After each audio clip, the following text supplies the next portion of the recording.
Hola, j'espère que vous allez bien. Je suis trop contente de vous retrouver dans cette vidéo. Je vais vous faire mon récit d'accouchement et je suis avec mon petit Édouard parce que j'ai accouché il y a 2 semaines environ. Et c'est très dur de le poser, comme tout nouveau-né je pense. Donc du coup il sera avec nous pour cette vidéo là, je le garde en écharpe, il est bien calme pour l'instant. Je croise les doigts pour qu'on parte pas en allaitement dans le milieu de la vidéo, mais écoutez, pour le moment il est calme donc j'en profite. Du coup je me suis dit que ce serait trop cool de vous faire une vidéo ici sur mon récit d'accouchement, puisque je vous l'ai fait sur YouTube et n'importe quoi, sur Instagram et TikTok. Mais je sais qu'il y a certaines d'entre vous qui ne me suivent pas forcément sur ces plateformes, puis en plus j'ai dû découper la vidéo en plusieurs parties parce qu'il y avait pas mal de choses à raconter, donc je me suis dit en format long ce sera peut-être plus adapté. Et j'ai des petites notes, donc comme ça je vais pouvoir tout vous expliquer dans les détails, parce qu'il s'est passé quand même pas mal de choses puisque j'ai été déclenchée, donc j'ai été hospitalisée 6 jours au total. Donc il y a quand même pas mal de trucs à raconter. Donc déjà, tout a commencé le mardi soir. Je vais pas vous donner les dates exactes parce qu'on s'en fiche, mais je vais parler du mardi au lundi, ce sera plus simple. Donc du coup le mardi, ce qui se passe c'est qu'en fait j'étais à ce moment-là à 40 semaines plus 4 jours donc d'aménorrhée. J'étais vraiment très proche de mon terme et en fait je me rends compte dans la journée que Édouard fait moins de mouvements dans mon ventre. C'est-à-dire que la veille déjà j'avais capté qu'il y avait un petit peu moins de mouvement, mais rien de choquant, c'est pas un bébé qui bougeait beaucoup tout au long de la grossesse, donc je m'inquiète pas plus que ça. Mais quand même je me dis bon il bouge un petit peu moins, voilà, peut-être qu'il commence à avoir moins de place, peut-être qu'il y a moins de liquide, bref. Je laisse passer la journée, rien d'inquiétant, et le lendemain je me rends compte qu'il bouge quand même vraiment très peu. C'est-à-dire que, donc c'était le lundi, le mardi, donc je me rends compte qu'il bouge vraiment très peu. Je le sens un petit peu le matin, je le sens un petit peu le midi. Je fais une sieste dans l'après-midi et franchement je le sens pas de tout l'après-midi, donc peut-être qu'il a bougé pendant la sieste, mais je pense que ça m'aurait réveillée. Et franchement de midi à 18h je sens pas un seul coup. Et là je vais voir mon mari du coup et je lui dis écoute, ça m'inquiète un peu, je trouve qu'il bouge vraiment très peu. Bon lui au début il s'inquiète pas plus que ça parce que comme je vous l'ai dit, Édouard il bougeait pas énormément dans mon ventre. Donc on avait déjà eu un contrôle parce qu'il bougeait moins et tout allait bien, donc bon il s'est dit ça doit être encore la même chose, pas d'inquiétude. Au début il me dit t'es sûre, t'as essayé de manger du sucre, t'as essayé de bouger un peu, de te mettre sur le côté, enfin vous savez les recommandations classiques. Donc je lui dis que oui et que pour autant il se passe rien et que ça m'inquiète vraiment. Donc là il me dit bon écoute on va aller à la maternité, on va aller vérifier. Donc c'est ce qu'on fait, on prend la route, je crois qu'il est aux alentours de 18h30, on prend la route pour aller à la maternité. Je les avais prévenus évidemment avant, donc ils m'ont dit de venir, etc. Et on fait du coup tout de suite un monito qui dure 30 minutes. Et là, ce qui se passe, c'est que donc Édouard va bien en soi, hein, son cœur bat, etc. Mais il bouge pas du tout. Pas de mouvement fœtal en fait. Et du coup, les sages-femmes me disent qu'elles aiment pas trop ça parce que en fait, on sait pas trop à quoi c'est dû et surtout, on sait pas où ça peut mener. C'est-à-dire qu'un bébé qui bouge moins, qui bouge pas du tout surtout, c'est vraiment pas terrible parce qu'il peut être en détresse fœtale et en fait on sait pas si ça peut être un manque de liquide amniotique, si c'est parce que le bébé fatigue, on sait pas. Donc en fait les sages-femmes aiment pas trop et me disent que du coup elles aimeraient ne pas me laisser repartir et me déclencher pour lancer l'accouchement, puisque je suis plus qu'à 3 jours de mon terme et que dans tous les cas ce serait prendre un risque de me laisser rentrer, sachant qu'en plus je le sens pas, donc moi je stressais à fond. Et donc elles me disent que elles souhaiteraient me déclencher. Il n'y a pas d'obligation, mais en gros elles aiment pas le monito et elles me conseillent fortement d'accepter et voilà, de rester hospitalisée. Donc pour celles qui connaissent mon projet de naissance, j'avais un projet de naissance 100% physio, donc le moins d'intervention médicale possible, donc déjà ça partait un petit peu mal, mais enfin après ce que je me suis dit de toute façon c'est que ma priorité était que bébé aille bien et moi aussi, donc peu importe comment j'allais accoucher, je voulais juste qu'il sorte en bonne santé. Je pense que c'est la priorité de toutes les mamans de toute façon. Après mini réflexion, j'en ai discuté un peu avec mon mari et on s'est dit du coup qu'on allait accepter le déclenchement parce que tout ce qu'on voulait c'était qu'il aille bien et que dans tous les cas, même si ça allait et que finalement c'était une fausse alerte, on pouvait pas prendre le risque. Donc du coup je suis restée à l'hôpital et même pas 20 minutes après la fin de mon monito, j'étais déclenchée par tampon. Donc le tampon, pour celles qui connaissent pas, c'est comme un petit tampon en fait qu'on nous introduit à l'intérieur et qui a des prostaglandines dessus, enfin il libère en fait des prostaglandines et du coup c'est censé déclencher le travail. Du coup, on me pose ce tampon-là, donc ça fait absolument pas mal. Alors, je vais parler uniquement dans mon cas, parce que je sais que toutes les femmes sont différentes, mais en termes de sensation de douleur, moi c'est zéro, c'est-à-dire que c'est comme mettre un tampon, quoi. Donc je ne sens rien du tout, et je reste donc hospitalisée ce soir-là.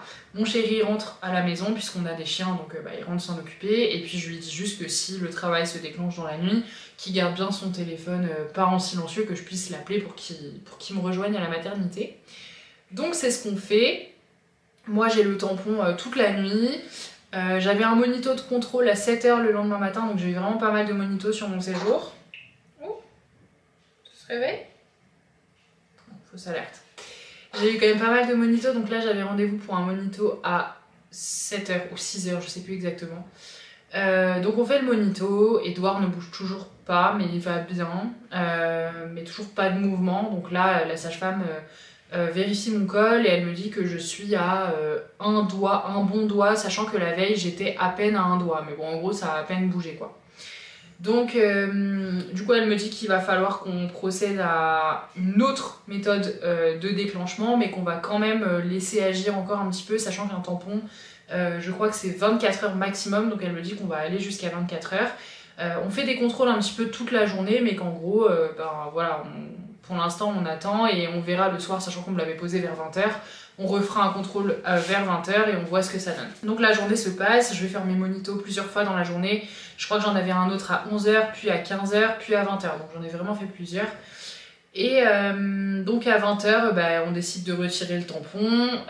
Mon col est toujours à un bon doigt, donc elle me dit bah écoutez, on va pas vous embêter pour ce soir. Allez dormir et demain matin, on refait un contrôle à 6 h et on voit ce qu'on fait. Donc je vais me coucher, etc. Le lendemain matin, monito, rebelote, Edouard bouge toujours pas. Son cœur bat bien, hein, mais voilà, toujours pas de mouvement. Moi je le sens à peine, je crois que je l'avais senti un petit peu bouger dans la soirée, mais c'était super léger.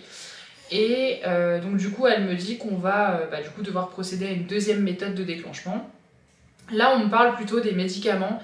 Je leur rappelle un petit peu mon projet qui est vraiment physio à la base, et je leur dis que j'aimerais vraiment éviter ça s'ils n'ont pas une méthode un peu plus mécanique.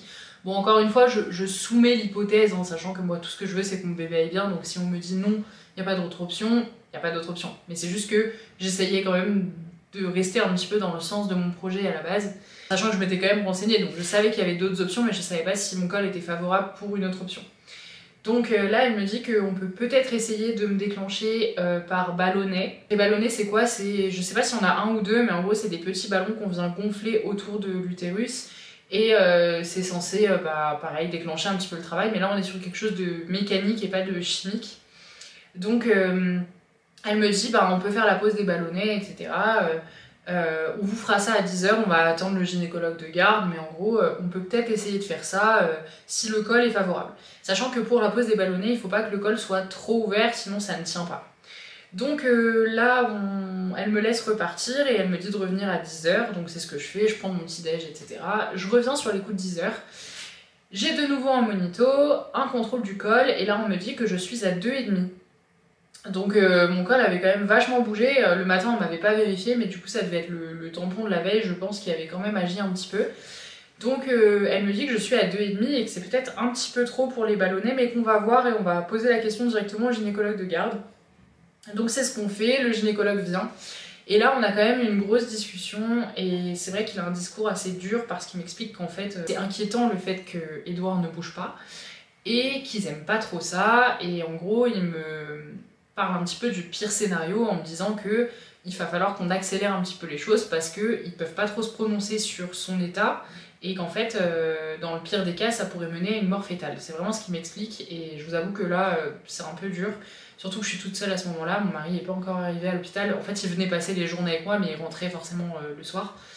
Et du coup le discours est assez dur à entendre et hyper inquiétant, donc moi je commence vraiment à stresser et à me dire qu'il va falloir qu'il sorte parce que ça devient assez angoissant. Donc là on était déjà le jeudi et donc ça commençait vraiment à me stresser, et j'avais qu'une hâte, c'était qu'il sorte et qu'il aille bien. Et il m'explique que si en fait il n'est pas sorti le lendemain, on va sûrement programmer une césarienne pour le vendredi ou le samedi. Donc là, ouais, c'est vrai que je commence un peu à avoir la pression, mais d'un autre côté, en fait, je m'en fiche. Mon projet, je vous avoue que je commence un peu à l'oublier. Vraiment, tout ce que je veux, c'est que mon bébé sorte et aille bien. Donc j'ai plus que ça comme priorité, et qu'il sorte par voie basse ou par voie haute. Honnêtement, je m'en fiche. Je veux juste qu'il aille bien. Il me dit que on peut tenter la pose des ballonnets, que mon col est légèrement trop ouvert pour ça, mais qu'on peut le tenter. En gros, il va juste les gonfler un peu plus, et puis on voit ce que ça donne. De toute façon, j'ai d'autres contrôles dans la journée, donc qu'on verrait ce que ça donne. Donc je fais la pose des ballonnets. Encore une fois, moi j'ai pas eu mal du tout. Alors mon col était assez ouvert, peut-être que ça a joué. Je sais qu'il y a des filles qui ont mal.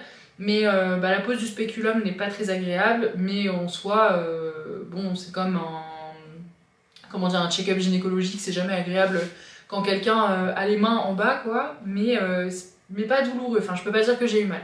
Il me fait la pause. Il était 11h quand on a terminé. Et là, la sage-femme me dit on refait un petit check-up à 16h, enfin s'il y a quoi que ce soit vous venez, mais sinon on refera un petit contrôle à 16h. Là je repars avec mes ballonnets, je vais tout de suite aux toilettes et je sens quand même que j'ai un peu du mal à faire pipi, c'est-à-dire que je suis obligée de pousser un peu pour faire pipi, je sens qu'il y a un truc qui me gêne. Mais bon, je me dis en même temps on vient de me trifouiller, c'est un peu normal quoi.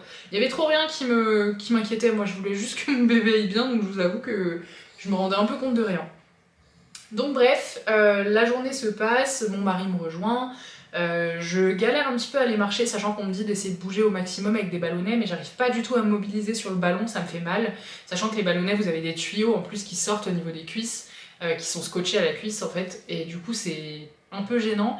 Et j'ai vraiment du mal à marcher, j'ai du mal à monter sur les trottoirs, enfin vraiment c'est un peu brouillon, je me dis, bon c'est vrai que les médicaments ça aurait peut-être été moins inconfortable, sachant que j'étais censée passer la nuit comme ça.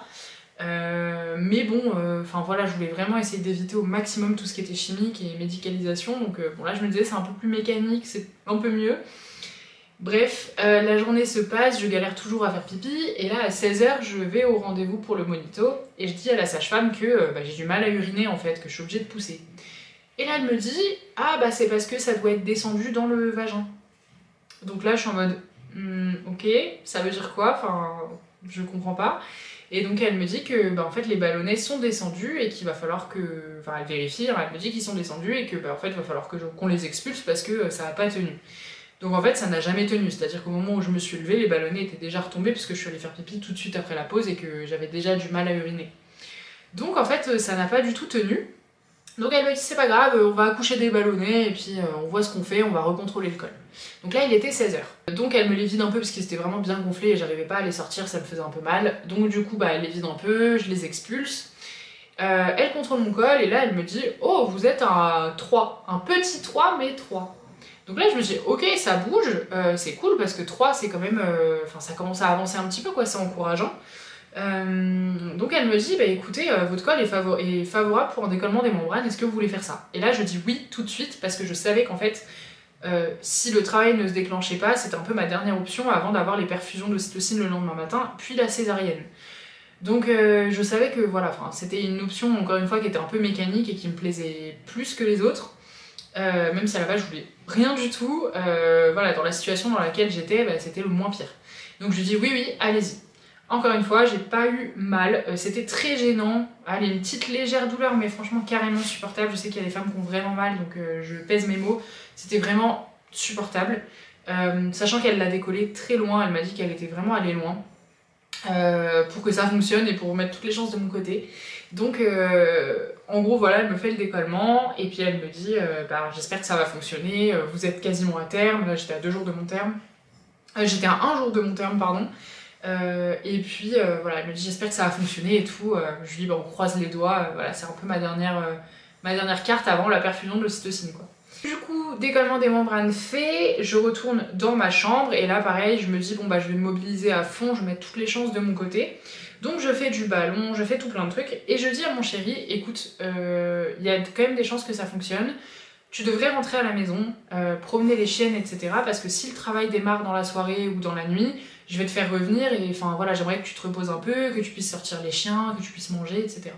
Donc sur les coups de 17h, il repart, il rentre à la maison. Et moi, du coup, je m'occupe un petit peu comme je peux. Je crois que je fais un peu de dessin sur ma tablette, je fais un peu de ballon, je fais les escaliers de l'hôpital. Voilà, j'essaie de faire un peu des trucs pour me mobiliser. Donc là, on était jeudi soir. J'essaie de faire un peu des trucs pour bouger et tout, et puis j'appelle ma mère sur les coups de 20h20, un truc comme ça, 20h15, et je ressens une contraction douloureuse à 20h38, très précisément, j'ai vraiment les horaires très précis. 20h38, je ressens une contraction, et là je sens que pour la première fois, elle me fait mal, alors elle me fait mal, une douleur de règle en gros, mais hyper légère. Et là je dis à ma mère, oh, je crois que je viens d'avoir ma première contraction douloureuse. Elle me dit, bah écoute, raccroche, respire, fais tes trucs, machin, mets-toi dans ton monde en gros, et on se tient au courant. Donc je lui dis, bah ok, enfin après on s'emballe pas, tu vois, c'est peut-être du faux travail, mais ok, pas de souci. Donc ce que je fais tout de suite après cette contraction-là, c'est que je commence à noter dans mon application qui s'appelle Mes contractions. Au début, j'ai un petit peu du mal à les noter parce qu'en fait, l'intensité est tellement légère que j'ai du mal à savoir quand elles arrivent et quand elles repartent. C'est-à-dire que je sens que j'ai une contraction et qu'elle est légèrement douloureuse. Encore une fois, c'était vraiment très léger. Mais j'ai vraiment du mal à déterminer quand elle commence et quand elle s'arrête parce que c'est trop léger en fait. Donc au début, quand je note mes contractions, elles durent 1 minute, alors qu'en fait elles duraient pas du tout 1 minute, mais bref, j'avais vraiment du mal. Et je vois qu'au début, elles sont toutes les 13 minutes. Donc j'en ai une ou deux qui sont à 13 puis 10 minutes d'intervalle. Ensuite, j'en ai une 7 minutes plus tard, puis 5 minutes plus tard, et ensuite elles s'enchaînent toutes les 4 à 5 minutes. Donc c'est-à-dire que moi, vraiment, je n'ai pas eu cette phase de... t'en as toutes les 15 minutes pendant 1 heure, puis 2 heures, puis enfin toutes les 10 minutes, puis toutes les 8 minutes, puis... En fait, pas du tout. En 5 ou 6 contractions, elles étaient toutes les 5 minutes. Enfin, c'est devenu régulier très très vite. Et ce que j'ai fait, donc, c'est que j'ai continué à les noter, j'ai continué à faire du ballon, et j'ai quand même ressenti rapidement le besoin de me concentrer un petit peu et de respirer. Encore une fois, elles n'étaient pas douloureuses au point de vraiment souffrir, mais quand même, il fallait que je pose un peu mon téléphone et que je me concentre. Je faisais une grande inspiration, une grande expiration. D'ailleurs, ça, petit conseil, si vous voulez gérer vos contractions, c'est le meilleur truc. Moi, ça m'a vraiment aidé, du moins au début. Et du coup, voilà, je respirais bien sur mes contractions, je me concentrais, je m'étais mis une petite musique, je m'étais mis, parce que j'avais l'enceinte avec moi à l'hôpital, je m'étais mis une petite lumière tamisée, et entre deux, je crois que j'ai envoyé des SMS à une de mes amies d'enfance, enfin voilà, je parlais un petit peu avec elle, je lui expliquais ce qui m'arrivait, mais voilà, pas plus que ça, j'étais juste en mode, bon, c'est régulier et tout, mais on s'emballe pas, ça me paraît rapide, ça peut être du faux travail. Donc du coup, je continue mon ballon, etc. Et là, je me dis quand même, au bout de 45 minutes, 1 heure, j'envoie un message à mon mari et je lui dis, écoute, j'ai des contractions depuis 1 heure quand même, elles sont régulières, elles sont douloureuses, il y a peut-être quelque chose, mais t'inquiète, repose-toi. Bon, finalement, j'aurais pas dû lui dire ça parce que c'était impossible de se reposer. Pardon, je parle trop fort.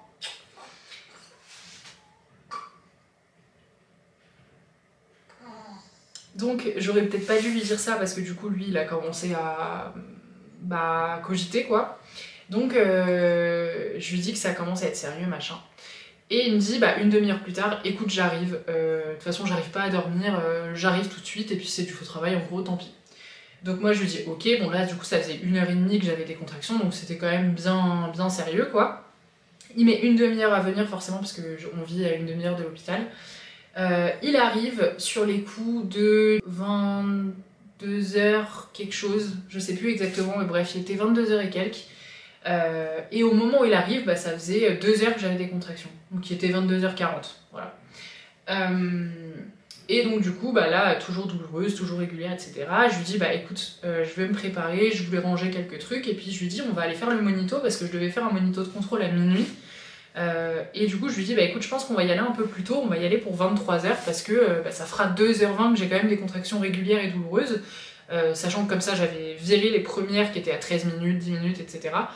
Ça fera 2 heures en gros que j'ai des contractions toutes les 4-5 minutes.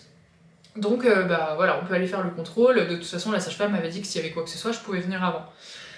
Donc c'est ce qu'on fait, à 23h on va dans la salle de pré-travail, on fait un petit monito et tout, donc là on voit bien que j'ai des contractions toutes les 4 minutes 30 à peu près.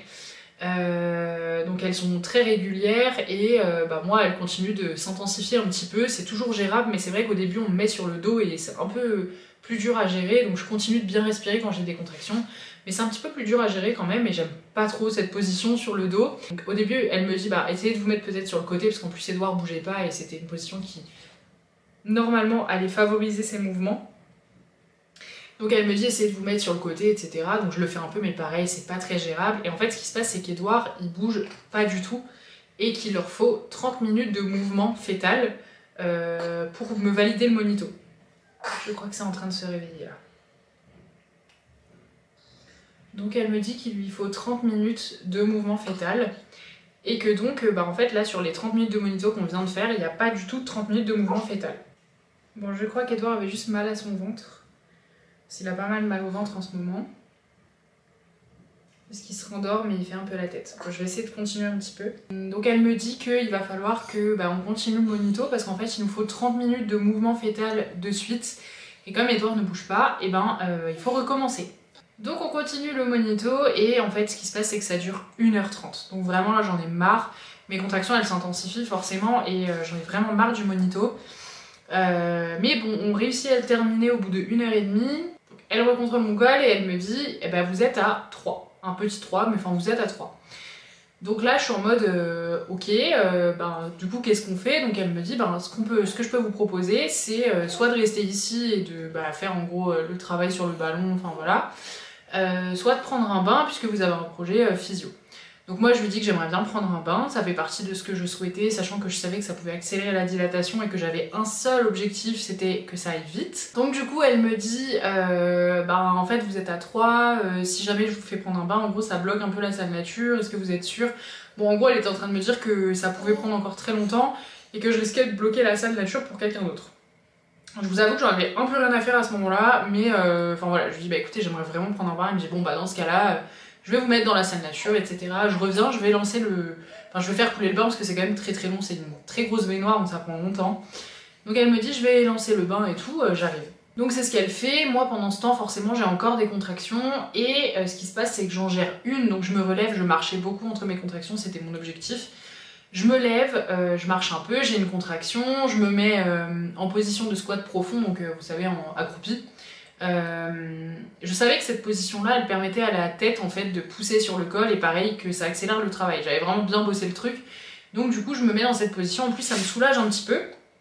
Je gère ma contraction, etc. Bref, j'en ai une deuxième et là en fait ce qui se passe c'est que au moment où j'ai ma deuxième contraction, la sage-femme rentre dans la salle pour me dire qu'on va pouvoir aller dans la salle nature. Et moi je me baisse en fait accroupie et j'essaie de gérer ma contraction et en fait ce qui se passe c'est que je perce la poche des os à ce moment-là. Donc ça marche très très bien, hein, la tête appuyée bien sur le col pour le coup. Donc je perce la poche des os et là elle me dit là pour le coup c'est parti, en gros il n'y a plus vraiment de doute. J'avais un peu l'impression qu'elle me prenait pas trop au sérieux en fait cette sage-femme, enfin elle était gentille mais je sais pas, je sentais que je sais pas, comme si je dérangeais un peu quoi. Donc bref, elle me dit du coup là c'est sûr c'est parti, en gros comme si maintenant j'étais légitime derrière la salle nature quoi. Je marche, je m'arrête sur les contractions, etc. On va jusqu'à la salle qui était pas juste à côté. On va donc jusqu'à la salle nature, et là elle me dit faut attendre encore que le bain coule un petit peu, je crois que ça a mis encore 15 ou 20 minutes. Donc elle me dit je reviens, en gros attendez pour rentrer dedans, continuez de gérer vos contractions et je vous dis dès que c'est bon. Donc du coup c'est ce que je continue de faire, certaines contractions, donc là les contractions elles commençaient à bien s'intensifier quand même. Là il fallait vraiment que je me concentre sur ma respiration, que je sois dans ma bulle en fait sur chaque contraction parce qu'elle commençait à faire mal, hein. Elle commençait à faire mal. C'était toujours gérable avec la respiration mais ça commençait à faire mal. Donc du coup certaines je me mets sur le ballon à 4 pattes, sur d'autres je me mets sur le ballon assise, d'autres je me mets accroupie, d'autres à 4 pattes, enfin vraiment j'essaie à chaque contraction de trouver ce qui me soulage. Parfois ça me soulage sur une contraction et celle d'après je déteste la position que j'ai prise. Donc j'essaie de faire un petit peu ce que je peux. Et elle revient au bout de je crois 20 minutes du coup et elle me dit c'est bon vous pouvez aller dans le bain machin. Donc là j'y vais. Et je reste à peu près 1h40 et là c'est vrai que les contractions elles deviennent vraiment hard. Au début ça va, sachant que l'eau en plus au début ça me soulage donc j'ai l'impression qu'elles sont moins fortes. Et plus ça va et plus elles sont fortes, sachant que dans la baignoire je me mets accroupie ou sur les genoux mais pareil je continue d'avoir une position vraiment verticale pour que le col appuie la tête appuie sur le col et que le travail aille vite. Comme je vous l'ai dit, moi j'avais un seul objectif, que ce soit en fin de grossesse ou pendant l'accouchement, c'était de ne pas avoir un travail qui dure 40 heures. C'était ma hantise, donc j'avais mis tout ce que je pouvais en place pour avoir un travail rapide, que ce soit les dates, que ce soit les tisanes de feuilles de framboisier, la mobilité à fond pendant le 3e trimestre, je faisais beaucoup de yoga prénatal. J'essayais vraiment de faire tout ce que je pouvais. Tout ce que j'avais vu pour la dilatation du col rapide, je l'avais fait. Donc du coup je vais dans le bain et là ouais c'est vrai que ça devient quand même assez hard et au bout d'1h40 au début j'arrivais bien à souffler et à respirer. Sur la fin j'arrivais à inspirer mais je commençais quand même à faire des petits cris hein, sur les expirations. Je commençais à avoir du mal. Au début je faisais des vocalises et après ça partait en cris quand même, ça devenait vraiment dur. Donc là je dis à mon mari appelle la sage-femme, il faut que je vois où j'en suis parce que ça commence à être hard et j'ai besoin de savoir en fait si je suis toujours à 3 ou si ça a avancé. Donc c'est ce qu'il fait, il va la chercher et puis là il contrôle mon col. Je galère tant bien que mal à sortir du bain mais c'est vrai que là je commence à quand même bien douiller. Elle me met donc sur la table, enfin je me mets sur la table d'auscultation et là elle me dit oh vous êtes à un bon 5, enfin 5, je crois qu'elle me dit vous êtes à 5. Donc là je regarde mon mari et je lui dis ça commence à devenir vraiment hard, je suis pas sûre de tenir, je pense qu'on va appeler l'anesthésiste parce que en fait là je dilate de 1 cm par heure. Et ça peut durer encore 5 heures comme ça, et ça va s'intensifier, et vraiment là, ça devient vraiment hard. Donc mon mari me dit bah écoute, oui, enfin c'était pas ton projet de base, mais c'est toi qui décides en fait, c'est toi qui es en train de souffrir quoi. Ce que je fais c'est que je redescends de la table forcément parce qu'être allongée sur le dos pour gérer ses contractions, c'est vraiment la pire position. Donc je redescends, je me mets à 4 pattes, et là c'est vrai que les contractions elles deviennent vraiment super fortes. Mais vraiment elle s'intensifie, c'est-à-dire que chaque contraction j'ai l'impression qu'elle est limite 2 fois plus douloureuse que la précédente. Donc ça devient quand même assez hard, sachant que ce que j'ai pas précisé c'est qu'avant ça mes contractions elles duraient à peu près 1 minute et elles étaient toutes les 2 minutes, 2 minutes 30. Là ça commençait à s'intensifier, c'est-à-dire que je commençais à plus avoir de répit. J'ai pas exactement les temps parce que je regardais plus précisément, mais en gros j'étais à peu près à des contractions de 1 minute 30 toutes les 2 minutes, donc 30 secondes de récup maximum et ça devenait vraiment dur et je sentais que ça s'intensifiait vraiment, j'étais à 4 pattes et j'arrivais, je vous avoue, plus du tout à respirer. J'arrivais à inspirer en général au début mais ensuite je criais et j'arrivais plus du tout à souffler, j'arrivais pas à reprendre ma respiration, c'était long et en plus je sentais qu'elle arrivait et qu'elle allait me défoncer la contraction, donc voilà, il y avait ce truc là de ça arrive et ça va faire mal et voilà. Pourtant je m'étais préparée mentalement mais en fait on n'est jamais prêt à ça. Tant qu'on l'a pas vécu je pense. Je gère tant bien que mal, la sage-femme revient au bout de genre 10 minutes et me dit l'anesthésiste est sur plus urgent, il viendra quand il pourra.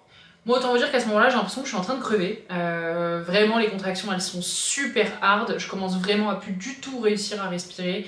J'ai l'impression que ça s'intensifie mais fois 1000 et là je dis vraiment à mon mari genre il n'y a plus de doute possible, il me faut la péri en fait, je suis qu'à 5, je vais mourir, genre vraiment je vais mourir.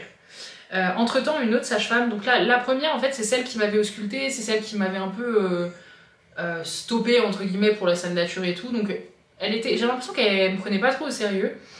Et j'ai une autre sage-femme qui est rentrée, qui était une sage-femme, une étudiante sage-femme super mignonne qui me dit écoutez si vous voulez on a du gaz, on peut vous donner du gaz, ça peut vous soulager un petit peu le temps que l'anesthésiste arrive. Moi je leur dis oui je veux bien. Donc elle m'explique que je dois inspirer le gaz uniquement sur les contractions et que entre les contractions il faut que j'arrête. Donc c'est ce que je fais. Même si je vous avoue que j'ai du mal, j'attends vraiment que la contraction soit terminée pour arrêter de respirer parce que la douleur était vraiment intense. Et donc je fais ça et en fait l'anesthésiste met 45 minutes à arriver au total, donc c'était vraiment très long. Heureusement que j'avais ce gaz là parce que même avec le gaz en fait je hurlais sur les contractions. C'est-à-dire que là il n'y avait plus de respiration de quoi que ce soit, c'était vraiment des hurlements, je pense que tout le service m'entendait, c'était vraiment très hard. Alors aujourd'hui je vous l'explique parce que je me souviens de ce que je pensais dans ma tête et je me souviens de ce que j'ai ressenti en me disant bah c'est horrible.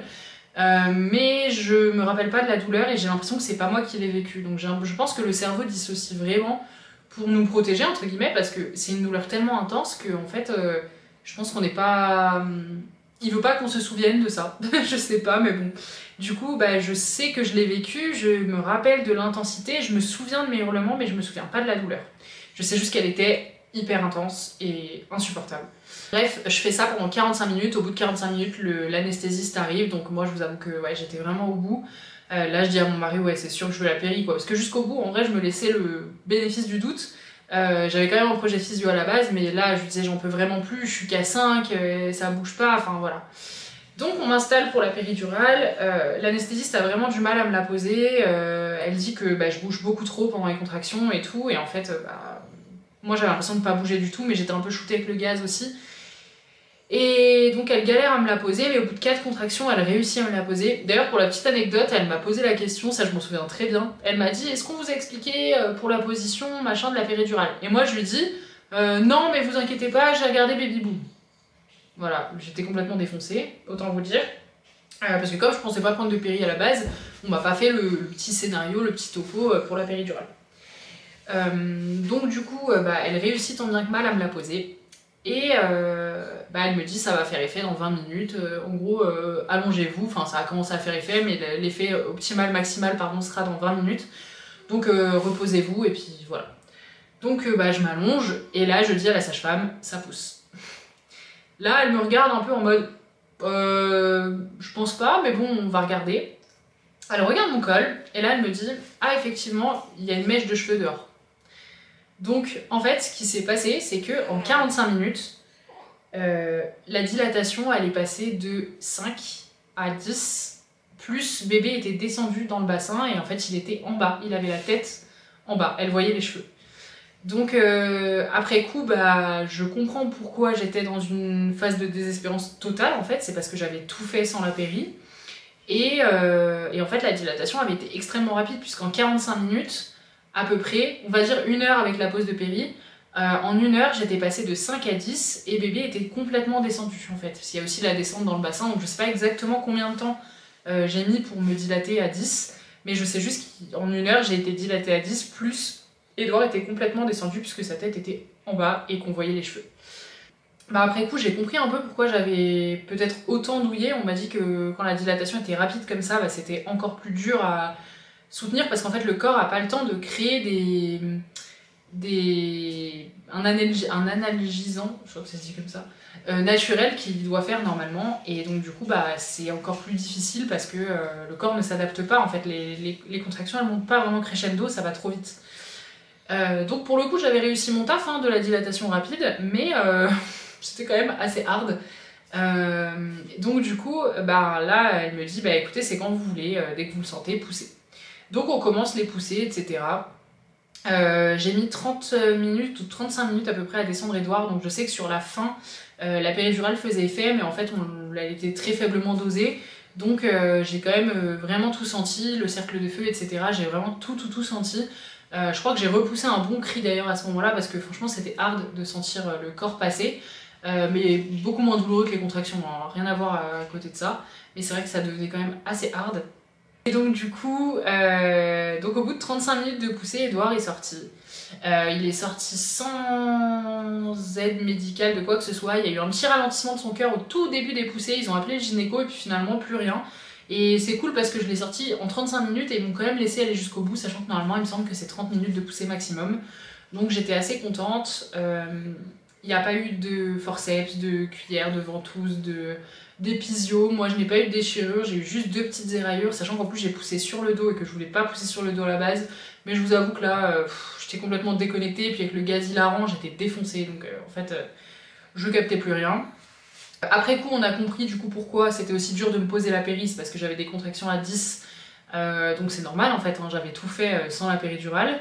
La sage-femme s'est d'ailleurs excusée parce qu'elle m'a dit qu'en fait elle aurait dû me recontrôler et qu'aux cris que je poussais, et en fait c'était les cris d'une femme dilatée à 10, à dilatation totale. Donc elle m'a dit qu'elle elle était désolée parce qu'en fait, sachant que j'avais un projet physio, elle aurait dû recontrôler mon col, parce qu'en fait si elle m'avait dit que j'étais à 10, j'aurais jamais pris la péri, c'était fini en fait. Juste avec le gaz à la limite, mais je pense que je l'aurais fait sans même et c'était terminé. Là j'ai été ultra démotivée parce que pour moi j'étais K5 et j'avais les douleurs en fait insoutenables et j'étais vraiment dans la phase de désespérance en croyant que j'étais K5. Donc c'était un peu la petite erreur entre guillemets, mais bon d'un autre côté j'ai quand même eu 2 points sur les éraillures parce que c'était sur des veines et je me dis que sans la péri j'aurais sûrement eu mal. Donc c'était pas plus mal que je l'ai à ce moment-là et qu'en vrai, moi je la voulais surtout pas pour ne pas impacter Edouard avec la péridurale. Et au final, il l'a quasi pas eu, je pense même pas du tout. Donc c'était parfait. Ça m'évitait vraiment que ça ait un impact sur lui et c'était ce que je voulais à la base. Je la voulais pas pour plein d'autres raisons, mais celle-là était la plus importante. Donc j'étais quand même plutôt contente. Et donc au final, j'ai accouché à 4h36. Donc quasiment pile 8 heures après la toute première contraction puisqu'elle était à 20h38. Donc j'ai accouché en 7h58 très précisément. Donc c'est allé quand même très vite pour un premier accouchement. On m'avait dit que je pouvais être en travail minimum 12 heures, voire 35 heures quoi. Donc c'est vrai que ça allait vraiment très vite. Donc écoutez, je ne sais pas si c'est ma génétique qui a fait que, si c'est tout ce que j'ai mis en place avant. Je pense qu'il y a un peu des deux, honnêtement. Je suis pas sûre qu'on puisse avoir un travail aussi rapide uniquement avec des dattes et de la tisane de feuilles de framboisier. Je pense qu'il y a un mix de plein de choses. Mais voilà, j'ai eu du coup l'accouchement rapide que je voulais. Edouard est sorti en excellente santé. Moi aussi, puisqu'il n'y a eu aucune complication et c'était le plus important. Donc ça a été très douloureux avec la dilatation qui allait hyper vite, mais d'un autre côté, c'est un accouchement, je m'attendais pas à voilà, avoir une petite promenade de santé quoi. Donc écoutez, voilà en gros pour mon récit d'accouchement. Donc j'ai accouché à 4h36 le vendredi 24 janvier 2025 d'un petit Edouard de 3,770 kg pour 51 cm. Donc c'était un beau bébé, mais pas gros du tout. Je pense qu'il a les os lourds de sa maman, parce que honnêtement, on n'aurait pas dit qu'il faisait 3,770 kg. Il me paraissait tout fin. Donc voilà, mais il va très bien, je vais très bien. Aujourd'hui ça fait 15 jours que j'ai accouché et je me suis très bien remise. Les sages-femmes étaient même surprises, elles m'ont dit que si toutes les femmes étaient comme moi en postpartum, bah, ce serait cool. Donc franchement au top. Lui il va également très bien, il a pris pas mal de poids avec l'allaitement, donc c'est plutôt cool. Du coup voilà en gros pour mon récit d'accouchement. Si vous avez des questions par rapport à l'accouchement, par rapport à la grossesse, au postpartum, à l'allaitement, bref, n'hésitez vraiment pas à me les poser dans les commentaires. Je vais essayer de vous faire très rapidement une vidéo FAQ pour répondre un petit peu à toutes vos questions, parce que même sur Instagram, j'en ai beaucoup. D'ailleurs, si vous ne me suivez pas sur Insta, je vous mets le nom de mon compte Insta et TikTok si vous voulez aller me suivre là-bas. Et puis, écoutez, voilà, je pense que c'est tout. J'espère que vous, ça va. Ne flippez pas si jamais vous êtes enceinte actuellement et que vous regardez cette vidéo. J'en regardais beaucoup aussi sur la fin de ma grossesse. Je tiens juste à rappeler que j'ai fait un accouchement jusqu'à dilatation complète sans péri, donc les douleurs étaient extrêmement intenses sur la fin, mais on était sur un accouchement sans péri, dilaté jusqu'à 10, donc c'est normal. Très honnêtement, moi dilaté jusqu'à 3, c'était les doigts dans le nez, vraiment. Même jusqu'à 5, franchement à 5 j'ai commencé à en chier, mais avant ça, les doigts dans le nez. Donc flippez pas, et si vous voulez la péri, vous savez que vous pouvez la demander à 3. Voilà, ça va très bien se passer, essayez d'y aller le plus détendu, enfin la plus détendue possible, parce que le stress c'est vraiment pas bon, que ce soit pour la sécrétion d'ocytocine, pour que le travail se déclenche, ou même pour vous en fait, vous mettre dans un état de stress pas possible. À l'hôpital on est super bien entouré, donc allez-y en toute détente, ça va être la rencontre avec votre bébé, ça va être la plus belle chose du monde. Donc allez-y détente, et puis n'hésitez pas à me faire un petit peu vos témoignages dans les commentaires si jamais. Je serais trop ravie de vous lire. Voilà, je vous dis à très bientôt. Je vous fais des bisous.